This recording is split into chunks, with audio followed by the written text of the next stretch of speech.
Hello, this is Delamere and welcome to another repair video. In this video, we are looking at a bunch of Xbox controllers, two Xbox One Series controllers, and one Xbox Series, I don't know, X, I guess it would be defined as, controller. What do they have issues with? They all drift. Let me show you. Now right here is a website called hardwaretester.com/gamepad is the one I've got it at. Gamepad tester. It's a great website.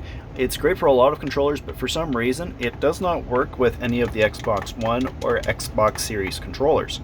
So usually I'm like, I've got it plugged in, USB-C, it isn't working. So if you're wanting to test one of these Xbox Series controllers or Xbox One controllers, you need to go and use it. Windows is built-in tester. Well, actually, no. I think this one I found on their store, on their Microsoft store, just called Game Controller Tester. And that's all it is. And it's already detected the controller is there. Now, in order to test this, I got to press two buttons to get this going. I can click on Classic Interface, I believe is the best one. And it's asking us to go and press the View and the Menu button. That is these two buttons right here, this one and this one. So press, and there you go. So this one is working fine, and all the buttons, I've already tested them all and they are working great. Well, you can see all the buttons are working. Now you see this one right here, right there, you see it floating? Doesn't matter what you do, it eventually goes back, and that is known as stick drift.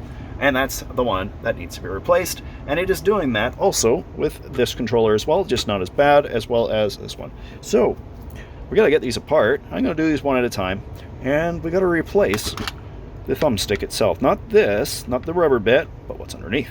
So I feel the easiest way to deal with this, since I have to take them all apart.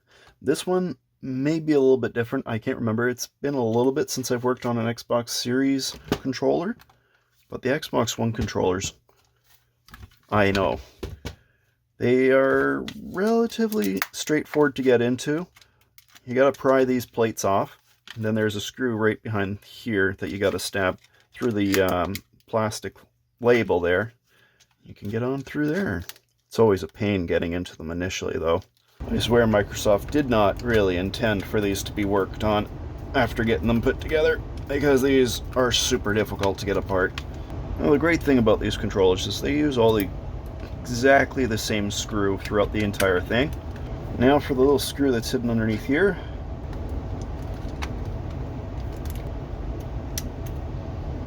There you go, we got those apart. Now we've got to remember which one's labeled which. So this one's labeled right. This one needs its right stick to be replaced. So as we get into here, I'm going to label that one immediately. I'm just going to put a little dot beside this one to indicate that this is the one that needs to be replaced. Same thing with this one. Now, I thought it did use all the same screws, but that's kind of ludicrous when it comes to the smaller screws that come on the inside. Kind of forgot about that. They've got 4 screws as far as I can remember. And that's all that... Oh, 4? No, there's 5. So one here, here, here, and here. So this one's hidden. You can't get to it really until you get this board here off. The easiest way to deal with this at this very point in time is actually to desolder the motors. You can leave them in place, but it is definitely a lot easier if you desolder them and then solder them back in place after you're done. So that's what I'm going to do with those. Now, something to remember, gray for the... Oh, yeah. These bits here, I don't remember what these are for, but gray's on the top, black's on the bottom on both sides, and it's the same thing with also the red and the black wires for the motors. Red's on top, black's on the bottom on both sides as well.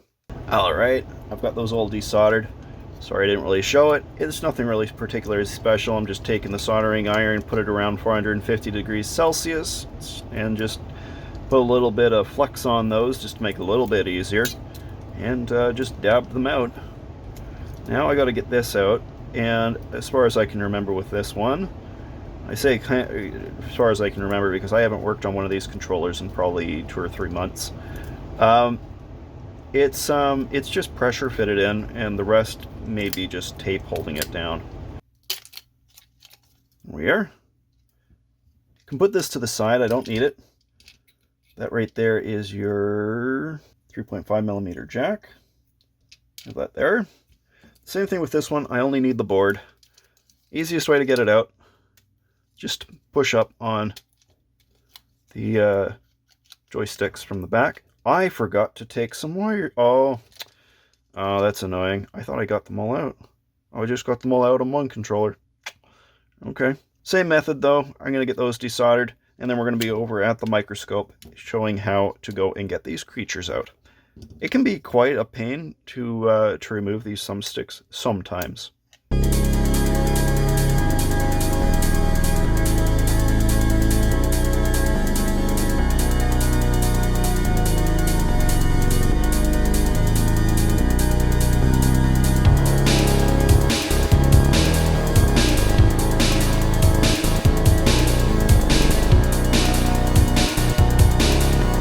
Now the desk's a bit of a mess, but I've got those soldered in. As you saw in the a little bit of tiny time lapse, I did mess up in a couple of places on both of them, and I think it's mostly because my heat gun is still a bit too hot.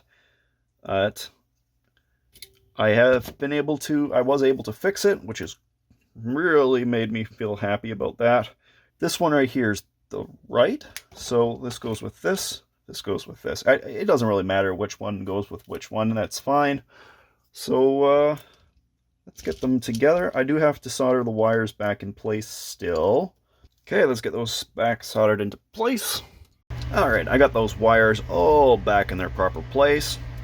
Being gray black, red black, gray black, red black, etc. It's all good. So we got to put this together to some degree and test. I'm not putting any screws in just yet. Just want to see if those sticks work. It's not like perfectly right now screwed down, so this isn't great. Oh, there we go. That's a bit better. There we go. There's the new one, and it's working properly. Okay, let's try the other controller. Here's the left one, and this is the one that we replaced, which is working good, and this one's working good. Can I press down on them? Yes. Yes, very good. That one's working perfectly. It's the right stick, and this is the Xbox Series controller.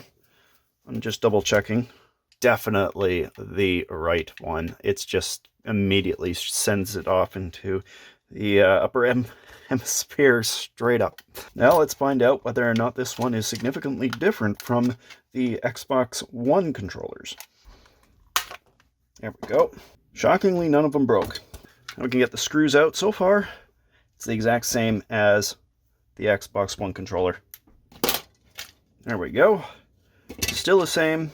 So far, this is the only button that seems to be different than anything else in there. I only have 2 screws that I basically need to take out. I took more out of the others than I needed. It's just this one right here, and the other one on exactly the other side. These ones seem to be a little bit easier to access on this controller than the other. This chip here I think is bigger than the other two. I think I just push on these just like before and that whole thing should come out. Oh yeah, I forgot about that, of course. I gotta desolder these wires. Oh, there's an extra antenna. How about that?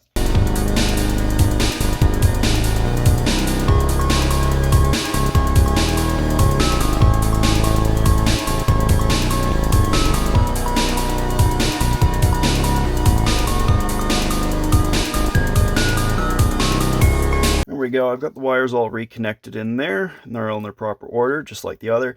I gotta say, if you have done an Xbox One controller, you've done an Xbox Series controller as well. There's very, very little difference. Yeah, that's it for it. I don't think there's anything else that I need to. Oh. I have screws that need to be put back. Just the ones on the left and right. Same thing with the other one. If you're just replacing sticks, I didn't need to take out all the screws that I took out. I didn't need to take all those out. I just need the one on the left and the right that are holding the board, and that's it. It's back in, and I do need to test it still. I don't want to put it together to a substantial degree until I am sure that it's going to work as I would expect it to. So it was the right one that we were looking at. I'll test the left one first. It's working great. Here's the right. It's working great. And I'm just going to do a very quick button test. So as you can see, it's all working perfectly. This one went a lot easier, actually, compared to the other one. There was a little bit of a struggle near the end, but it was actually the pins on the thumbstick replacement that were causing me some problems. They were bent, and it was very annoying. And that's it. That's 3 controllers, all done, all that had stick drift in one shape or another. Quite pleased with how that turned out. So if you guys like the video, please do leave a like, and if you want to see more of my stuff, subscribe. We'll see you guys all in another video. Bye!